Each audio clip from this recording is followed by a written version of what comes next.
Hello, I am Abhishek Saha, third professional MBBS student of Sandrika medical college. तो देखो, ये जो वीडियो है, इस वीडियो में मैं बात करूंगा सेमी गवर्नमेंट सीट्स, मतलब जो सेमी गवर्नमेंट कॉलेज आप कहते रहते हो, कमेंट सेक्शन में डालते रहते हो कि सेमी गवर्नमेंट कॉलेज का कट ऑफ कितना जाएगा, सेमी गवर्नमेंट कॉलेज जो है वो कैसे मिलेगा, कितना पैसा लगता है और कितने मार्क्स में मिल सकता है, उसके बारे में मतलब कट ऑफ के बारे में भी मैं इस जो वीडियो है इस वीडियो में डिस्कस करूंगा। ठीक है, तो चलो पहले हम समझ लेते हैं कि ये सेमी गवर्नमेंट क्या है। देखो, सेमी गवर्नमेंट कुछ नहीं होता, आपको पता है ना, प्राइवेट कॉलेजेस। तो वेस्ट बंगाल में बहुत सारे प्राइवेट कॉलेजेस हैं। तो वेस्ट बंगाल के में जो प्राइवेट कॉलेजेस हैं तो उसके जो नाम है तो वो भी आपको पता होगा। जैसे कि सबसे अच्छा जो प्राइवेट कॉलेज है वो है केपीसी, आपको बताइए। ठीक है, केपीसी मेडिकल कॉलेज कोलकाता में है। उसके बाद देखो और भी है, जैसे आईक्यूसीटी है दुर्गापुर में, उसके बाद जगन्नाथ गुप्ता है, उसके बाद देखो यहाँ पर शांति निकेतन मेडिकल कॉलेज है, उसके बाद नया कॉलेज एक JIS group of medical college जो खुला था वो एक है। ठीक है, उसके बाद गौरी देवी मेडिकल कॉलेज है, उसके बाद आई केयर है, उसके बाद देखो एक और है श्री रामाकृष्ण। तो ये जितने भी प्राइवेट मेडिकल कॉलेज हैं, तो सभी प्राइवेट मेडिकल कॉलेज में क्या होता है, एक नंबर ऑफ सीट्स होता है, जैसे कि गवर्नमेंट मेडिकल कॉलेज में होता है। जैसे कि देखो, गवर्नमेंट मेडिकल कॉलेज में अलग अलग गवर्नमेंट मेडिकल कॉलेज में जो है, जैसे आप अगर मेडिकल कॉलेज कोलकाता या फिर एनआरएस ये सब मेडिकल कॉलेज में जाओ तो वहाँ पर 250 सीट्स देखने को मिल जाएगा।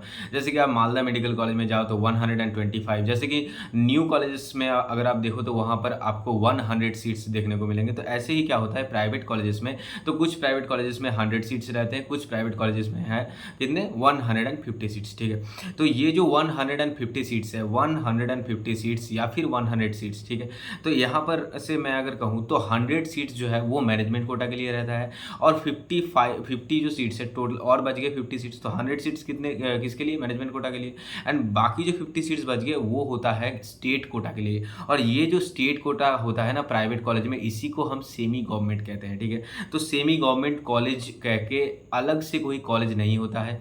प्राइवेट कॉलेज में जो मतलब 50 सीट्स होते हैं, जो 150 सीट्स में 50 सीट्स जो होते हैं वो स्टेट कोटा का रहता है, जिसे हम गवर्नमेंट कोटा भी कहते हैं, जिनको आप सेमी गवर्नमेंट सीट्स कहते हैं। ठीक है, तो सेमी गवर्नमेंट कॉलेज कह के ऐसा अलग कॉलेज नहीं होता। ये आपको क्लियर हो गया होगा। अब देखो मैंने जो बताया था लास्ट वीडियो में, जो Aakash, Allen and Alameen Mission and others जो भी थे, मैंने अच्छे से डिस्कस किया था एंड आपके साथ डिस्कस किया था कि कट ऑफ कितना जा सकता है इसके बारे में। ठीक है, तो मैंने बताया था कि कट ऑफ जो है वो जो है 52,000 टू 55,000 के आसपास जो है, मतलब 628 के आसपास जो है तो कट ऑफ जा सकता है। वो मैंने जो है तो एनालिसिस करके आपको बताया था। ठीक है, तो आई थिंक कि कट ऑफ गवर्नमेंट का कट ऑफ उतना ही जाएगा, वेस्ट बंगाल का परफॉर्मेंस जो है तो अच्छा ही हुआ है। ठीक है, तो 625 से 628 के बीच में जो है कट ऑफ रह सकता है, ऐसा कुछ। ठीक है, तो अब देखो गवर्नमेंट का कट ऑफ अगर 52,000 55,000 जाता है तो देखो अगर आप पिछले साल का भी आप उठाकर देख लो, डेटा जो है मैंने बताया है, बहुत सारे वीडियोज़ में आपको दिखाया है, जो स्टेट मेरिट लिस्ट है, रिजल्ट सब कुछ मैंने दिखाया 2023 का, कि गवर्नमेंट का कट ऑफ जैसे कि 35,000 गया था लास्ट ईयर, तो प्राइवेट जो मेडिकल कॉलेज में, जिसको आप सेमी गवर्नमेंट कहते हो, जिसको आप कहते हो प्राइवेट कॉलेज में स्टेट कोटा, वो अगर आप लेना चाहते हो तो उसका कट ऑफ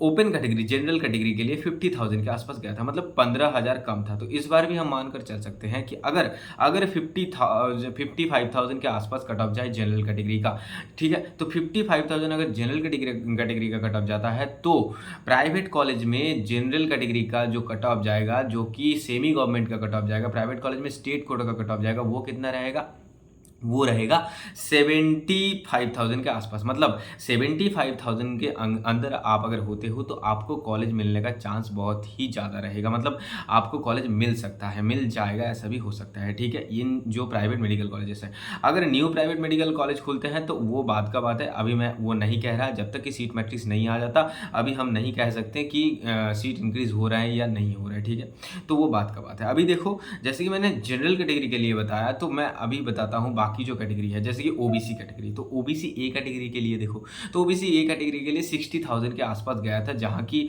उनका भी अगर कट ऑफ मैं देखूँ तो लगभग, मतलब आप मान के चलो कि 50,000 अगर जनरल कैटेगरी के लिए गया है तो ओबीसी ए के लिए 60,000, तो जैसे कि मैंने बताया कि जनरल कैटेगरी के लिए 75,000 में आपको मिल सकता है, तो ओबीसी ए के लिए 85,000 तक मिल सकता है।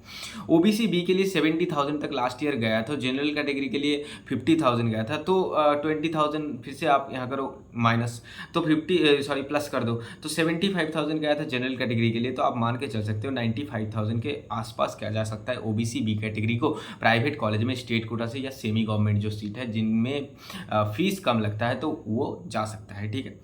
ईडब्ल्यूएस कैटेगरी के लिए बहुत ही कम कट ऑफ गया था, ये आपको पता होगा, ठीक है। ईडब्ल्यूएस कैटेगरी के लिए जो कट ऑफ गया था 2,65,000 के आसपास, मतलब बहुत ज़्यादा, मतलब श्री रामाकृष्ण में आप उठाकर देख लेना, पता नहीं क्यों लेकिन 2,65,000 कट ऑफ गया था ईडब्ल्यूएस कैटेगरी के लिए। तो इतना कम कट ऑफ गया था, तो इस साल देखो इतना कट ऑफ नहीं भी जा सकता, इतना कम कट ऑफ जो है, क्योंकि देखो पिछले साल ईडब्ल्यूएस का जो गवर्नमेंट का ही कट ऑफ था वो 70,000 के आसपास था। एंड पता नहीं क्यों ईडब्ल्यूएस का जो प्राइवेट का स्टेट कोटा का कट ऑफ था वो 2,65,000 के आसपास था। तो इस बार भी आप अगर आपका अगर रैंक आ रहा है 2,50,000 के आसपास या फिर उससे थोड़ा कम आ रहा है तो ईडब्ल्यूएस के लिए आप पार्टिसिपेट कर सकते हो। तो अभी हम कह नहीं सकते कि कितने ज़्यादा ईडब्ल्यूएस के कैंडिडेट वेस्ट बंगाल में अच्छा परफॉर्मेंस किया है, ठीक है। तो ये हम मान के चल सकते हैं अभी कि हाँ पिछले साल के कंपैरिजन में अगर मैं कहूँ तो हाँ 2,50,000 या फिर उससे थोड़ा अगर ज़्यादा भी रैंक हो जैसे कि 2,70,000 के आसपास आप पार्टिसिपेट कर सकते हो फॉर प्राइवेट कॉलेज में स्टेट कोटा के लिए, ठीक है।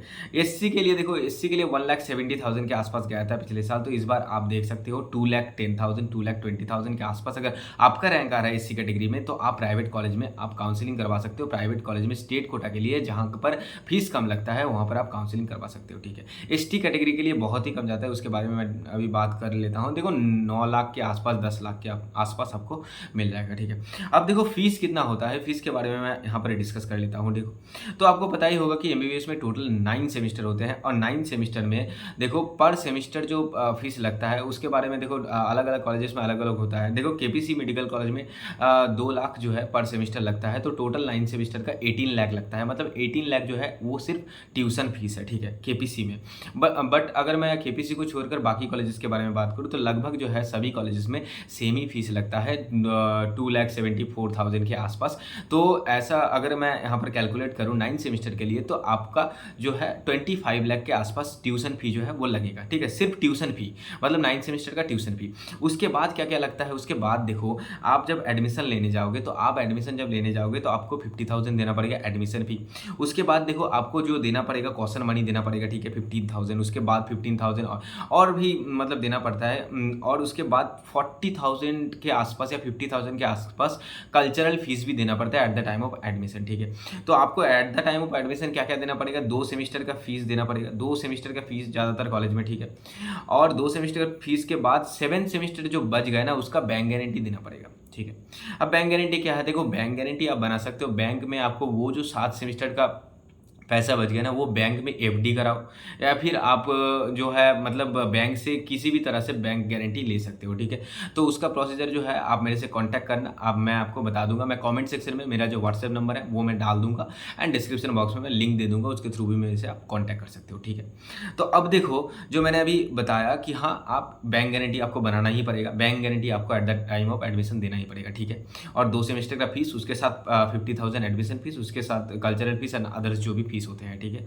तो अब देखो अब हॉस्टल के बारे में मैं बात बता देता हूँ आपको। हॉस्टल देखो ज़्यादातर कॉलेज में मैं अगर बताऊँ तो हॉस्टल का फीस बहुत ही ज़्यादा रहता है, प्राइवेट कॉलेज में आपको पता ही होगा। तो हॉस्टल का फीस अगर मैं बताऊँ तो मान के चलो केपीसी को छोड़कर, मैं केपीसी को छोड़ देता हूँ, बाकी जो कॉलेज है उनके लिए तो 1,60,000 1,70,000 के आसपास जो है तो वो हॉस्टल का जो है फीस रहता है। हॉस्टल का फीस मतलब वहाँ पर फूडिंग एंड लॉजिंग दोनों इंक्लूड होते हैं, ठीक है। तो 1,70,000 के आसपास 1,60,000 के आसपास आपका फूडिंग लॉजिंग दोनों हो जाएगा पर ईयर, ठीक है। पर ईयर 1,70,000 1,60,000 आपका लगेगा। तो ऐसे अगर मान के चलूँ तो मैं आपका देखो 25 लाख तो ट्यूशन फी हो गया, उसके साथ हॉस्टल का भी आप मान के चलो कि यहाँ पर 10 लाख के आसपास एंड अदर्स जो भी फीस है सब कुछ मिलाकर 35 to 40 लाख आपका पूरा जो है तो जो प्राइस मतलब पूरा जो है आपका फीस पड़ेगा फॉर प्राइवेट स्टेट कोटा मतलब सेमी गवर्नमेंट कॉलेज में अगर आप पढ़ते हो, ठीक है। तो अब देखो और एक चीज़ जो है तो मैं यहाँ पर बता देता हूँ। देखो तो प्राइवेट कॉलेज जो है तो प्राइवेट कॉलेज में देखो आपको काउंसलिंग कैसे करवाना है। काउंसलिंग करवाने के लिए आपको कुछ नहीं करना, जैसे राउंड 1 में आप गवर्नमेंट कॉलेज के लिए काउंसलिंग करवाओगे तो प्राइवेट कॉलेज के लिए भी सेम वहाँ पर आपको ऑप्शन रखना पड़ेगा, ठीक है। मतलब पहले आप गवर्नमेंट कॉलेज दे दिए चॉइस फिलिंग में, अब आपको क्या करना है, आपका अगर मार्क्स कम आ रहा है, आपका देखो आपका अगर बहुत ज़्यादा अच्छा मार्क्स आ रहा है तो आप क्या कर सकते हो, आप चूज़ कर सकते हो कि हाँ ये मेरा हो जाएगा, इतने मार्क्स में मेरा जो है 670 आ रहा है, 80 आ रहा है तो आपको तो ऐसे ही पता चल जाएगा ना, तो आपका टॉप 10 कॉलेज, टॉप जो 7-8 कॉलेज है वेस्ट बंगाल के, तो वो तो ऐसे ही मिल जाएंगे आपको, तो वो तो आपको पता चल जाएगा। तो आप ऐसे ही जो है top 10 medical college choice filling में देकर उसके बाद आपको राउंड 1 में कॉलेज मिल ही जाएगा, ठीक है। लेकिन अगर आपका मार्क्स बॉर्डर लाइन में है, जो कि मैंने कहा था 628 के आसपास, 625 के आसपास कट ऑफ जा सकता है, और आपका अगर उस तरह का ही मार्क्स आ रहा है 630, 635 के आसपास, तो आप क्या करो, आप और अगर आप चाहते हो कि आप प्राइवेट स्टेट कोटा भी लेना चाहते हो तो आप क्या करोगे, तो देखो अगर आपका 630 से अबव मार्क्स है, 630 से अबव मार्क्स है, तो आप क्या करो, आप देखो और स्टेट कोटा लेना चाहते हो, स्टेट कोटा से प्राइवेट कॉलेज से लेना चाहते हो, मैं ये नहीं कह रहा, देखो जो गवर्नमेंट कॉलेज लेना चाहते हो उसको तो सिर्फ गवर्नमेंट कॉलेज ही फिल करना है, लेकिन अगर आप स्टेट कोटा के लिए भी ट्राई करना चाहते हो राउंड 1 में, तो आप पहले क्या करो, गवर्नमेंट कॉलेज जो है वो डाल दो चॉइस फिलिंग में। उसके बाद क्या करो, प्राइवेट कॉलेज जो है उसके लिए ऑप्शन होता है कि आप स्टेट कोटा लोगे या फिर मैनेजमेंट कोटा लोगे। अगर स्टेट कोटा लेते हो तो स्टेट कोटा जो है वो पूरा डाल दो, ठीक है। जो भी कॉलेज आप चाहते हो, पहले केपीसी, मतलब सीक्वेंस वाइज डालना पड़ेगा आपको, जो भी कॉलेज आप चाहते हो, जैसे कि आपका प्रेफरेंस रहता है। देखो चॉइस फिलिंग कुछ नहीं, चॉइस फिलिंग होता है प्रेफरेंस, आपका प्रेफरेंस कि आप कौन से कॉलेज पहले चाहते हो, ठीक है। अगर आप एमसी के पहले चाहते हो तो आप एमसी के पहले दोगे, अगर आप केपीसी पहले चाहते हो केपीसी पहले दोगे, अपने मार्क्स के अकॉर्डिंग, ठीक है। तो ये मैं आपको डिटेलली बता दूंगा, ये मेरे से आप कांटेक्ट कर लेना, ठीक है। मैं जो है अपना व्हाट्सएप नंबर डाल दूंगा कमेंट सेक्शन में। अब देखो एक चीज़ मैं बताता हूँ जो कि बहुत ज़्यादा इंपॉर्टेंट है, वो ये है कि बहुत सारे जो पेरेंट्स हैं एंड स्टूडेंट्स हैं, ये मुझे ये क्वेरीज रहते हैं उनके कि राउंड 1 में अगर मेरा प्राइवेट कॉलेज हो जाए तो क्या मैं राउंड 2 के लिए फिर से गवर्नमेंट कॉलेज में जा सकता हूँ? हाँ, जा सकते हो, लेकिन प्राइवेट कॉलेज में जो एडमिशन फीस आपने दे दिया राउंड 1 में अलॉट होने के बाद, वो 50,000 आपको नहीं मिलेगा। राउंड 1 में प्राइवेट कॉलेज में अगर एडमिशन ले लेते हो, राउंड 2 में अगर गवर्नमेंट मिल जाता है, तो राउंड 1 में आपको आपने जो 50,000 फीस एडमिशन फीस दिया था प्राइवेट कॉलेज में, वो आपको नहीं मिलेगा। बाकी जो 2 सेमेस्टर के फीस एंड अदर्स फीस आपने दिया था at the time of admission, bank guarantee सब कुछ आपको दे दिया जाएगा, ठीक है। वो कुछ नहीं, वो मतलब दे दिया जाएगा, सिर्फ 50,000 का आपका लॉस होगा, ठीक है। ये मैंने आपको बता दिया, ठीक है। तो अगर आप ऐसा करो, देखो 50,000 एक बड़ा अमाउंट होता है, ठीक है। तो बहुत ज़्यादा मतलब बहुत सारे पेरेंट्स या कैंडिडेट्स वो भी मतलब सोच रहे होंगे कि हाँ राउंड 1 में मैं मतलब मेरा तो 630 आ रहा है, मेरा तो 632 आ रहा है, तो मैं प्राइवेट कॉलेज में, अगर मेरा गवर्नमेंट ना हो तो मैं प्राइवेट कॉलेज में ले लूँगा, प्राइवेट कॉलेज में स्टेट कोटा ले लूँगा, ठीक है। तो क्योंकि अगले साल क्या होगा ये मुझे पता नहीं, अगले साल हो सकता है कि मेरा इससे भी कम नंबर आ जाए। देखो ऐसे ना मेरे बहुत सारे दोस्त के साथ हुआ है कि देखो ऐसे बहुत ज़्यादा मार्क्स, मतलब 2021 का ही मैं बात करूँ तो 2021 में उन लोगों का मार्क्स बहुत ही अच्छा आया था, ठीक है। लेकिन 2022 में जो है मार्क्स थोड़ा डिक्रीज हो गया, तो ऐसा होता है, ठीक है। तो मैं ये नहीं कह रहा हूँ कि सबके लिए होता है, लेकिन हाँ हो जाता है। तो देखो ऐसे बहुत सारे स्टूडेंट हैं जो मतलब चांस लेना नहीं चाहते और वो चाहते हैं कि मेरा हो जा रहा है 630 मार्क्स आ रहा है, तो मेरा गवर्नमेंट नहीं होगा तो प्राइवेट तो हो ही जाएगा, तो मैं राउंड 1 में प्राइवेट फिल कर देता हूँ, ठीक है। तो वो अगर प्राइवेट देखो अगर आप 630 में प्राइवेट फिल कर देते हो राउंड 1 में ना, तो राउंड 2 में आपको अगर गवर्नमेंट मिल जाता है तो 50,000 का लॉस होगा। तो आप ऐसा कर सकते हो कि राउंड 1 में आप सिर्फ क्या करो, राउंड 1 में आप सिर्फ गवर्नमेंट कॉलेज के लिए ट्राई करो। उसके बाद देखो अगर नहीं होता है, मतलब कट ऑफ अगर बहुत ज़्यादा हाई चले जाता है ना, अगर 635 के आसपास चला गया, तो फिर क्या करो, आप सेकेंड राउंड में प्राइवेट कॉलेज के लिए जा सकते हो, ठीक है। मतलब ये एक सिंपल चीज़ है, ठीक है। तो ये मैंने आपको बता दिया, और बाकी जो है आप BDS एंड अदर्स जो कॉलेजेस है वो तो चॉइस फिलिंग में दे ही सकते हो, वो तो मैंने बताया है आपको पिछले वीडियो में, ठीक है। तो प्राइवेट कॉलेज के बारे में जितना कुछ बता, देखो मैनेजमेंट कोटा के लिए मैं ज़्यादा कुछ नहीं बताऊंगा। मैनेजमेंट कोटा के लिए आप जिस भी कैटेगरी के लिए देख लो, general category and others category के लिए, तो 8 लाख 9 मतलब 8 से 9 लाख के रैंक में भी आपको मिल जाएगा, ठीक है। जिसका 8 लाख रैंक है, जिसका 9 लाख रैंक है, तो उनको भी क्या कॉलेज मिल जाता है, MBBS, ठीक है। जो कोई भी कॉलेज आप उठाकर देख लो, आप जो है पिछले साल का रिजल्ट उठाकर देख लेना, वहाँ पर आपको मिल जाएगा, ठीक है। लेकिन मैनेजमेंट कोटा का जो फीस है वो बहुत ज़्यादा होता है, वो बहुत ही मतलब कम जो है, तो लोग वो अफोर्ड कर सकते हैं। आपको पता ही होगा कि 1 करोड़ के आसपास जो है वहाँ पर जो आपका फीस लगता है 1 करोड़ के आसपास लग जाता है, ठीक है, टोटल। तो अब देखो स्टेट कोटा के लिए आई थिंक कि मैंने जो कुछ बताया आपको सब कुछ क्लियर हो गया होगा। अगर अभी भी क्लियर नहीं हुआ ना, तो आप मेरे से कांटेक्ट कर सकते हो। मैं बार बार आपको बता रहा हूँ कि मैं डिस्क्रिप्शन बॉक्स में देखो मैं लिंक दे दूंगा, कमेंट सेक्शन में मैं अपना जो व्हाट्सएप नंबर है वो मैं डाल दूंगा, तो वहाँ पर से आप मेरे से कॉन्टैक्ट करो। अगर चाहो पेड काउंसलिंग सर्विस लो, ओनली 499 रुपीज़ में मैं आपको प्राइवेट कॉलेज में कैसे क्या करना है, कैसे काउंसलिंग करवाना है, प्राइवेट स्टेट कोटा के लिए, मैनेजमेंट कोटा के लिए जो भी हो, ठीक ठीक है। तो मैं सब कुछ आपको गाइड कर दूंगा, कैसे चॉइस फिलिंग करना है, कौन से राउंड में क्या करना है नहीं करना है, और डॉक्यूमेंट्स क्या क्या लगते हैं, क्या बैंक गारंटी कैसे बनाना है, बहुत कुछ जो है वो सब कुछ मैं गाइड कर दूंगा, ठीक है। तो आई थिंक ये वीडियो आपको अच्छा लगा होगा। तो चलो फिर मिलते हैं अगले वीडियो में ऐसा कुछ इंपॉर्टेंट लेकर। तो चैनल को सब्सक्राइब कर लेना, ठीक है। तो बाय।